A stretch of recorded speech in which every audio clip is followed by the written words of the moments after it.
Hello and welcome to the EPC update. I'm Luke Wilkins, Marketing Director here at OP, where we transform underperforming commercial buildings into high demand destinations. And I'm delighted to have with me Matt Edis from SCS.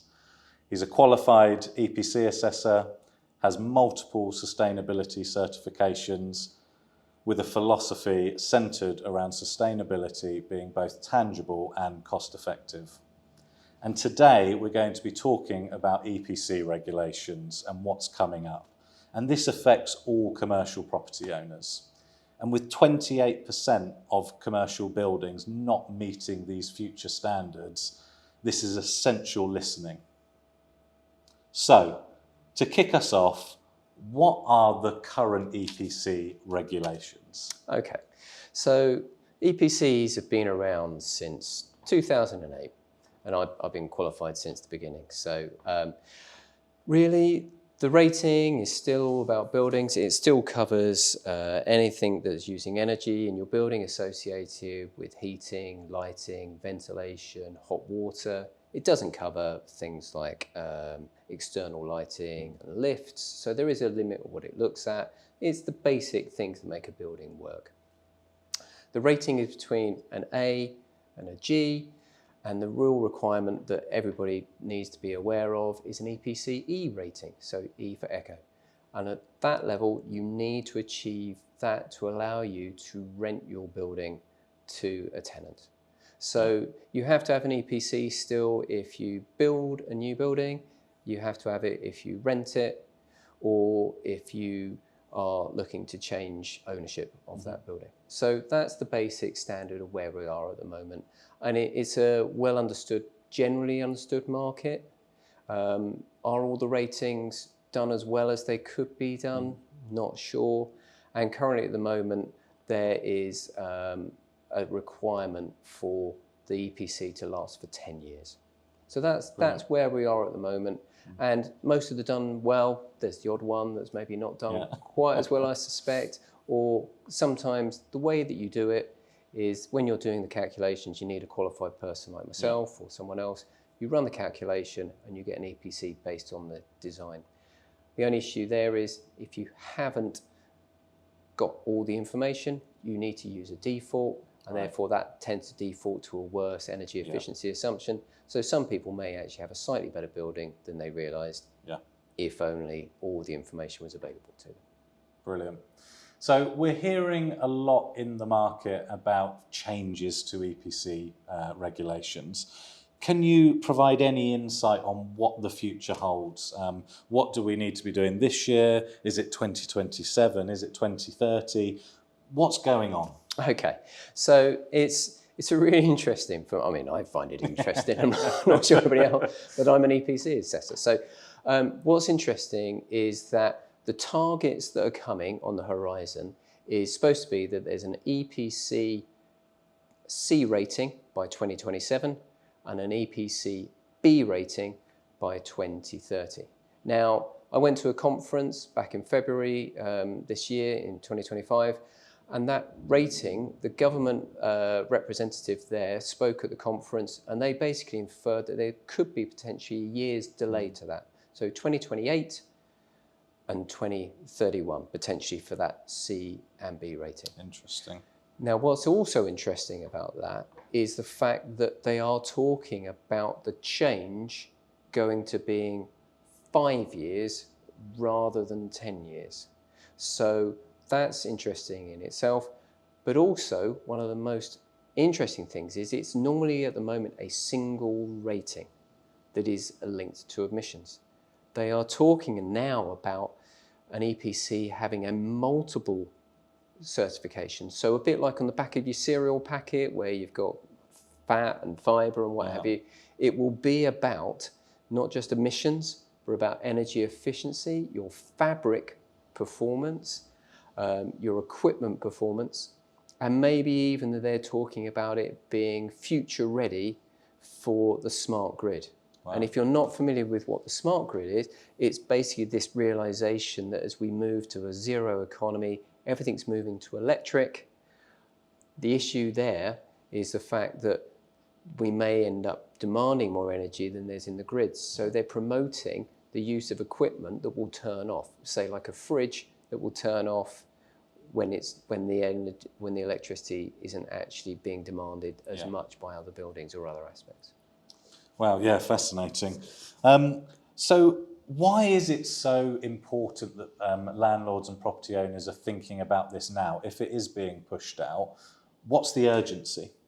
I guess it's that sort of consideration, isn't it, about your tenants and the people that you've got in your building. So if you don't have it, in theory, you're not allowed to rent to them. So by getting ahead there, especially if your lease is only 2 years or 3 years or 5 years, you're supposed to have these. And EPCs only last currently for 10 years. So you may be well coming up. But the issue is that the government's changes on the horizon, they are talking about it being down to 5 years.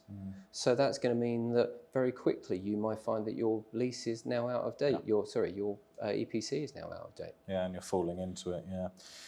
So is there anything being said about the consequences of not meeting these standards in the future? Obviously we know we don't really know what's going on, but is there any talk of that? What could the consequences be? Well, in consequences, you're not going to allow to have your building. That's to be occupied. I mean, it really will affect the choices and the systems that are in your building and how the energy efficiency of it is. Tenants are so interested in that, and occupants are so interested in it now, that there is a correlation between EPCs and the cost of using those buildings. The government are very much focused on it, and one of the things that will be evolving over time is, I think there is a fair bit of criticism that maybe the EPCs aren't a perfect correlation to energy use in buildings, but that's the idea of the government. They are doing a lot of research at the moment, and there will be refinement of EPCs coming on the horizon, which will make it much more aligned with that. So if you get a better rating, you will definitely be getting a more energy efficient building as well. Yeah. And obviously not every building is going to be suitable to be updated, or is not going to be possible to be updated cost effectively. So what exemptions are being spoken about? Are there any? Well, at the moment, if you can't achieve an EPC E rating, then at the moment there is an allowance, but it's really hard work to prove it. And so there is a mechanism for doing that, but you have to show that there's an element of there's a payback period where you can't afford to do those works. But those works are often so minor to achieve an EPC E rating that really you're going to get benefit from doing it straight away. So there is that positivity, but when it comes to the C rating and the B rating that's ahead, the government's not quite shared that information. But I know that it will be coming because they will have to provide a backup mechanism to achieve it. Yeah. One other thing to say also that is a really, really important thing about what's happened with some of the changes is actually there's been a change with EPCs behind the scenes about 2 years ago. So when the building regulations were updated, the energy regulations, which is called Part L of the building regs, the EPC calculation methodology changed behind the scenes. It's not supposed to have done, but the reality is that there's this shift to our whole zero carbon economy. There's a shift towards electricity. So whereas before gas was good, electricity was bad, it's now electricity is good, gas is bad. So we have an example of a project where we ran the calculations under the old calculation and then the new calculation, same building, heavily gas dominated. And what that's happened is it's gone from a rating of a mid-60, which is a decent C rating, to a 98, which is a really bad D rating. Nothing has changed. The only thing that has changed is the calculations. Now, we were all promised that that wasn't the case, but that's the truth. So if I am a landlord and I've got a building that's a C, I'm probably sitting there comfortably thinking, oh, I'm all right, I'm all right, Jack. But if that runs out, and then they're going to find, so I would be any tenant and any landlord, I would be looking, what's the rating, and checking it. Now, if you've got an electric-based system, you're probably okay. But if you've got a gas-based system, you really start to need to be a bit nervous. So you are going to have a real shock in maybe a year or two's time, you ask to come for the EPC to be updated, and it could get significantly worse. Wow, okay, very interesting. We've also been hearing quite a lot about neighbours, and I'm not talking about the Australian TV show, obviously. Yeah. How can this complement the EPC rating system that we've got here in the UK? Well, as I was saying, so Neighbours, for anybody who's not familiar with it, it's a scheme that was set up in Australia, ironically for the TV program, but but it's actually a very, very good standard measurement methodology for looking at the rating of a building in terms of its energy. So it's linked to energy use, it's linked to the floor area, and it's linked to the way that the building is used in terms of hours of operation. Yeah. And there's a star rating between 1 to 6.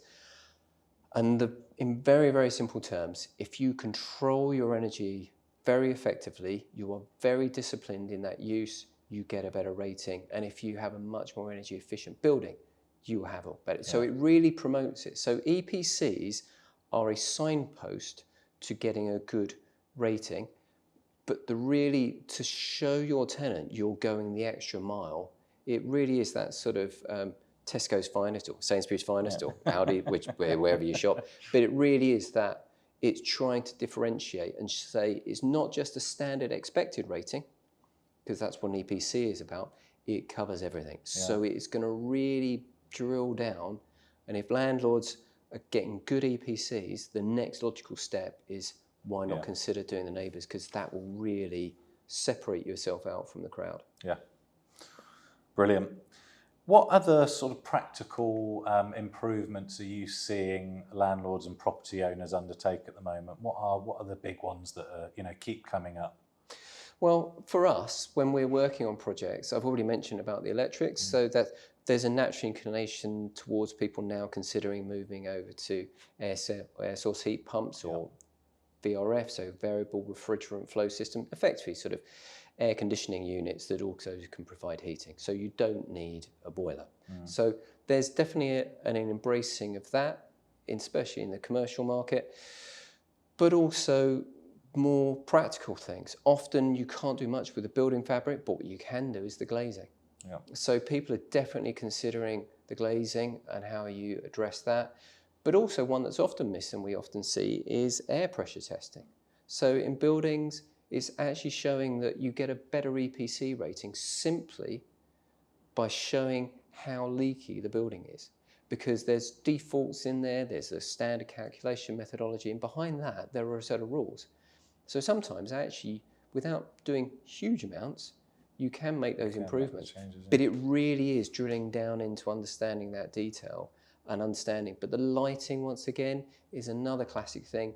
It's anywhere that you can attack logically the performance of the building's energy efficiency, you will get rewarded in it. Yeah. So, but it's a sequence of steps and measures and so you can implement EPC improvement strategy over a period of time. So you don't do one thing, you set it out, you test what those variables are, you can have the existing building, test a proposed set of designs, and then you could have put a plan in place to get to those levels. And I assume some have more impact than others, and in terms of a return on investment, are there any top tips? Which are the ones that for little expense actually make the biggest difference?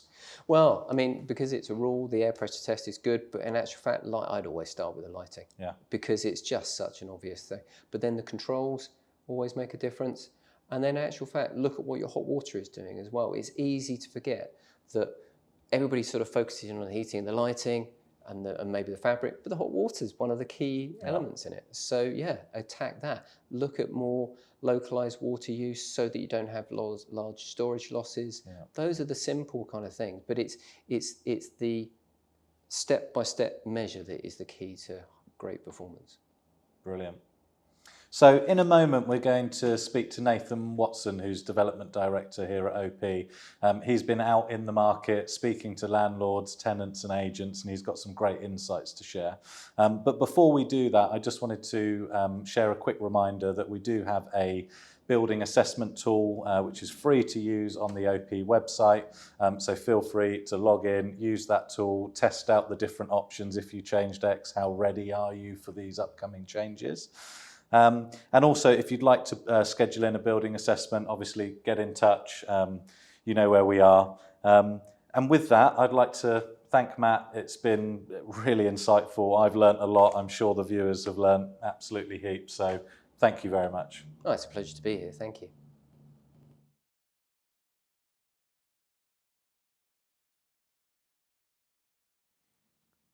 So Nathan, you're out and about talking to landlords, agents and tenants daily. What's the general level of awareness about these upcoming EPC changes? I would say an awareness-wise for EPC ratings it probably falls into a couple of different buckets, because you've got your tenants and then you've got your landlords and your professional teams. Tenants tend to have an awareness of it. Obviously, it's been out there. It's been shouted about for quite a long time now in terms of increasing the EPC level of real estate. So tenants tend to have an understanding that it's coming. I would say that there are generally some questions about how we can assist or advise people as to how to navigate EPC ratings in buildings, which buildings have it, which don't, which buildings are likely to be able to ascertain a higher level of EPC rating. So they have an awareness, but need some professional advice as to what it means to them. Whereas landlords, asset managers, project managers, agents, they're all obviously pretty clued up as to what the changes are, what they mean, when they're coming into effect. That being said, those dates may push out, as I think you mentioned with Matt a minute ago. I would say there are some other things to consider when looking at a building that aren't necessarily in relation to EPC ratings, but we're coming across a lot of buildings that fall foul of the building safety regulations as well. So what that means is, and what I mean by that is, if you've got a building that is part residential, part commercial, it may fall foul of the building safety regulator, which means that you have to procure your fit out in a different way. Previously, you used to be able to do a design concept, get it all signed off, do all the detailed design work and costings, get a final contract, and then go to site. Whereas now, what you have to do is you have to go through a process which is similar to that of a planning application. So you have to get all the information relating to that project down to the nth detail. Then you have to send this information off to the building safety regulator for them to approve before you can then start your fit out. So if you share access or egress with a residential units above your commercial property, then you have to apply for this, and it's delaying projects by upwards of 24 weeks, was the last figure I heard. So that's something that we're coming up against as well. We've done a couple of BSR projects ourselves, and it can cause a real problem for people.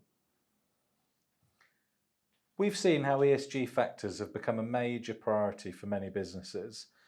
How's that starting to play out in their real estate decisions and negotiations? So I think that I wouldn't say negotiations, I'd say decisions. Businesses tend to want to make decisions based on what's best for their business and also the local community. So where are they targeting to move to? How is it going to be suitable for their staff? And I think what I would say is it's important to look at the journey from home to the office. So what barriers can you remove to people coming to the office? So how local is the nearest tube station if you're in London, for example? Do you have to walk down a dark alley to get to the office? What is going to restrict someone from going to the office in the first instance? people want to go to a building that's helping reduce their carbon footprint. They want to go to intelligent buildings that help reduce or help increase energy efficiency across their floor plate. When there's a low usage area within a floor, you want those lights to be turning off. You want the AV off when you're not using or utilising that facility. And unfortunately, people tend to be relatively lazy, me included. So if your building could be working harder for you to help reduce your carbon footprint, then people are very interested in that. They sit up, they take notice, and make sure that they're making the smart decision for sustainable reasons, but also for energy and cost saving reasons as well. Have you come across any tenants using EPC ratings as a driver for making decisions on their next commercial property move?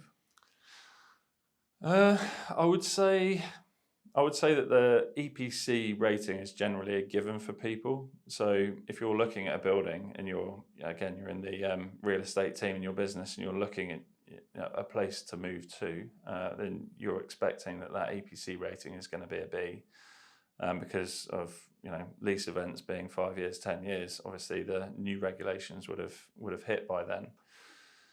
I would say that people are looking for.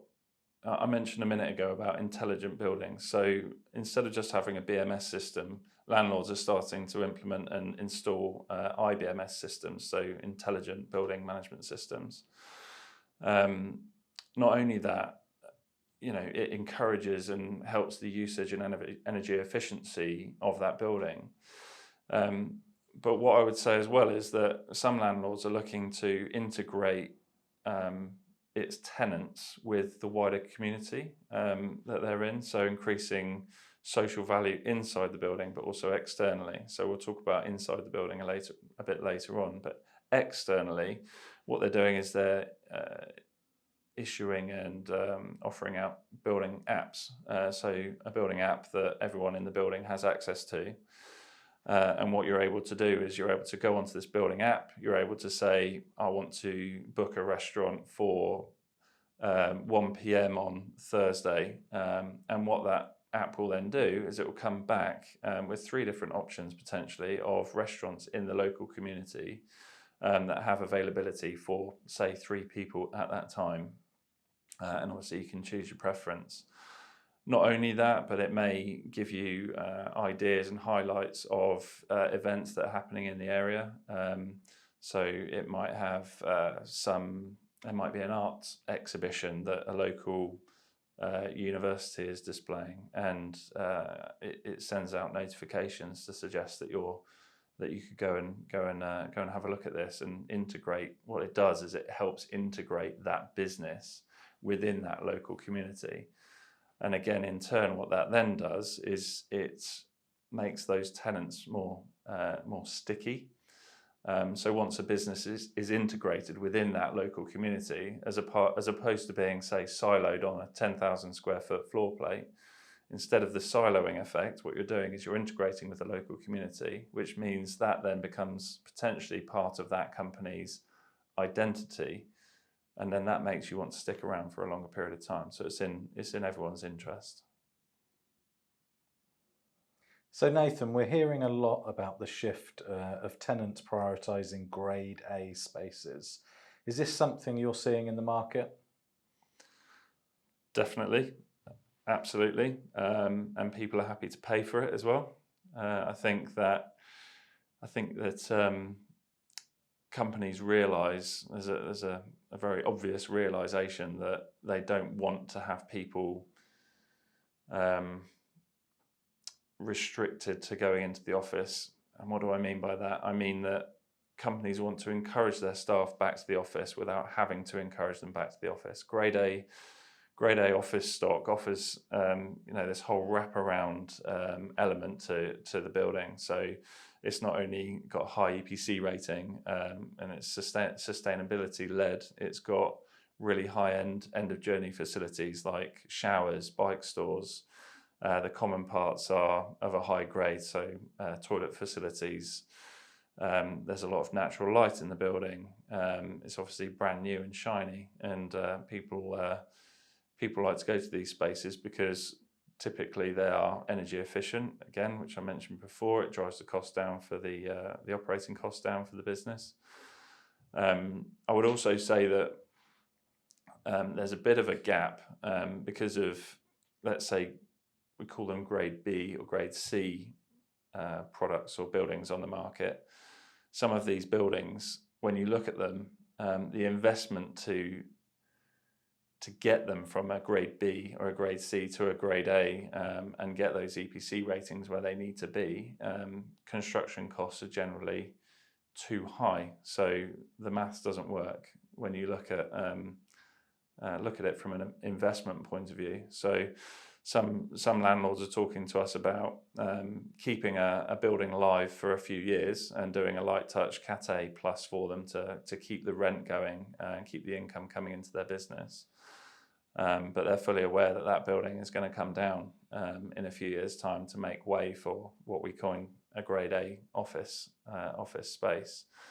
The other thing that is potentially happening is you've got buildings that are being repurposed. So you might have office buildings of a grade C level, say, and when they go through the maths and work it out, it's going to be too expensive.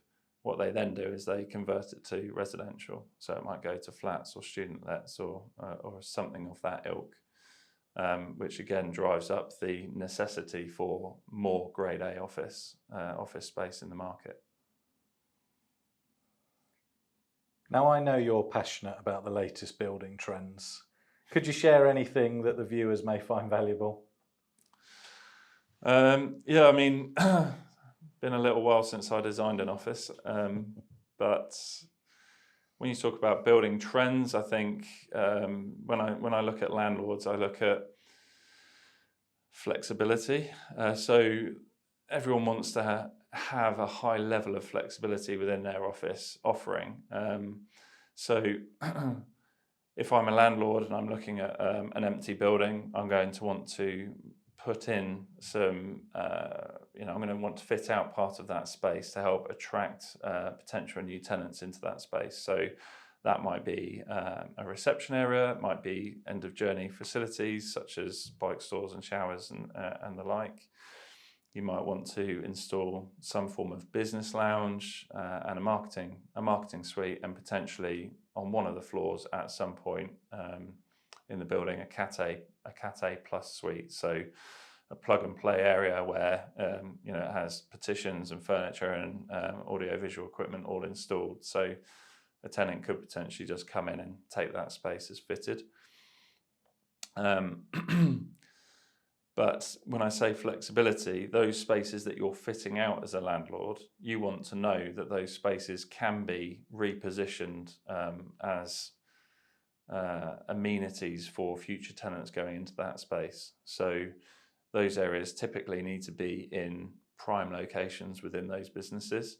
So instead of letting the best space to the first tenant coming into the building and restricting that area for the rest of the tenants coming into that building, you want to create a hub spot in that building, or sort of a heart space, I suppose, where future tenants can book out that space as an event space for their company. So again, it's creating these additional amenities for future tenants coming into the building.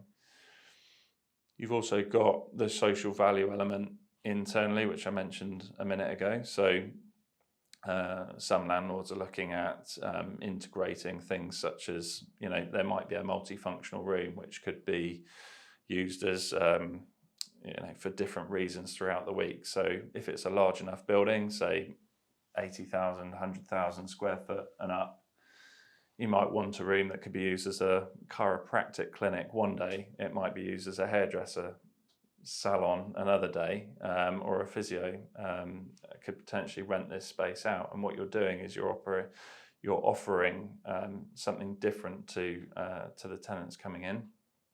Obviously, you've got other things that you could let space out to a cafe operator to create a sense of community within the building. You might want to introduce a gym operator, so part of that health and wellbeing aspect. instead of the landlord using, installing their own gym. A lot of people seem to be targeting companies like this to come in and operate themselves, which gives a more comprehensive offering for the tenants in the building, but also means that the landlord's not actually paying to install that gym in the first place. They're providing the space for someone to go into. And then in terms of other trends, I suppose it's not necessarily a physical trend, but there's a trend towards leasing being more acceptable as an option. So leasing a fit out, so going through the lease financing route, for example, and also landlords doing more and more speculative fit outs, so Cat A plus fit outs, as I mentioned before, ready to go spaces.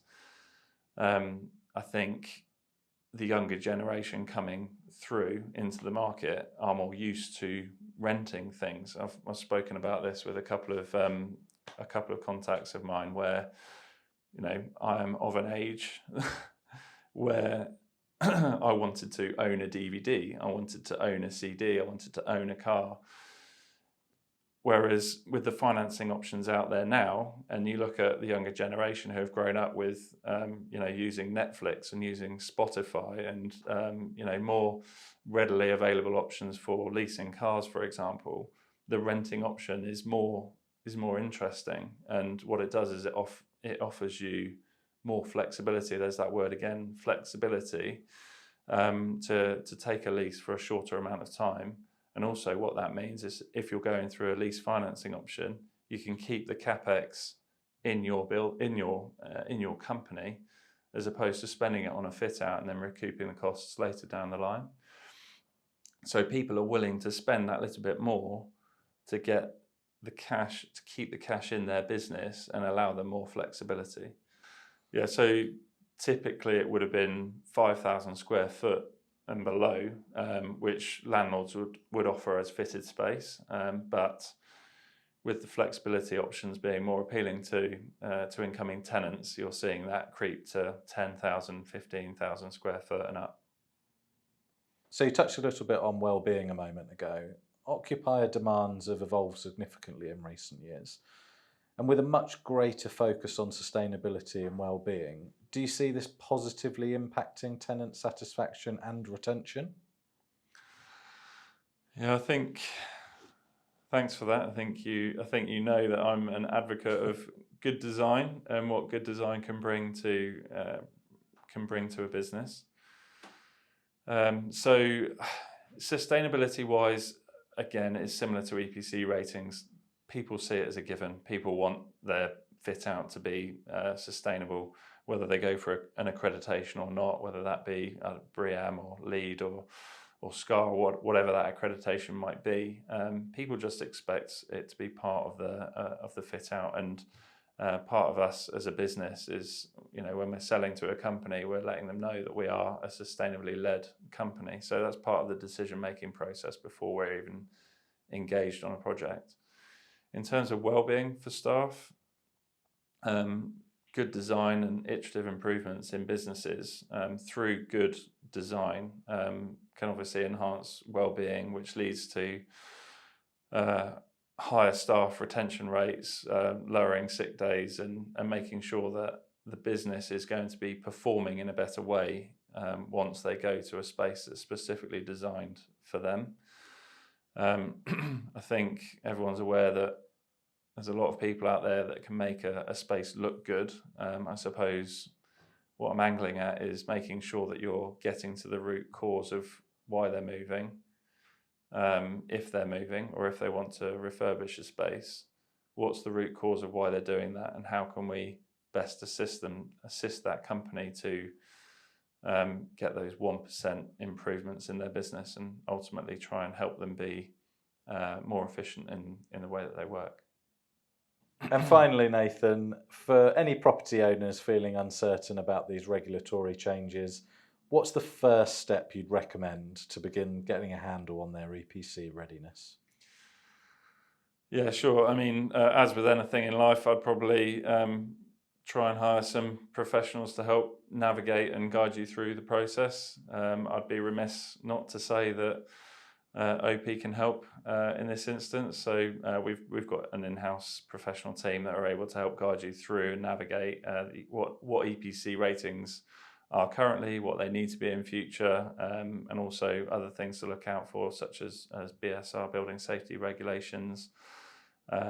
There's also a lot of health and safety regulations that have changed with regards to, looking back at Grenfell. And obviously we partner with the likes of Matt from SCS, who is obviously a well-versed professional in EPC ratings. So yeah, engage a professional team and let them help guide you through the process. Great insights, Nathan. Thank you again for your time. Pleasure.